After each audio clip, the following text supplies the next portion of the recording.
فیصل برجان نمیدونم چی بگم. 100 ساله شوی بعد از آن پیر شوی. از نام نشستگان همین درگاه شما رو به این روز خرسندی به این روزی 14 ساله شویتان تبریک و مبارکباد میگم. به شما عمری دراز، بخت و سعادت آرزومندم.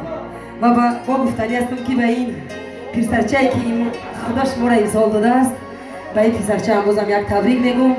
خداوند هم خیلی شه بچه یا خیلی مرد فقط شه بچه در برد شود، رنگ خودت خاراکترش هم رنگ خودش مادرش شود. برای ما خوش آمدین از نام نشستگان همین مردمی که در همین جوازی آمده است برای درجه نفع صدبر یک کفکوبی بلند بهر همین پشکه میزنیم. امروز بازم یک برادر عزیز با نام سینا جان روزی خرسندی دارد. پسرچه به این دادر عزیز خداوند داده است. خداوند پسرچه شما را 100 ساله کنه بعد از آن پیر شود. بازم در توی پسرچه شما انشاءالله آمده خدمت میکنیم.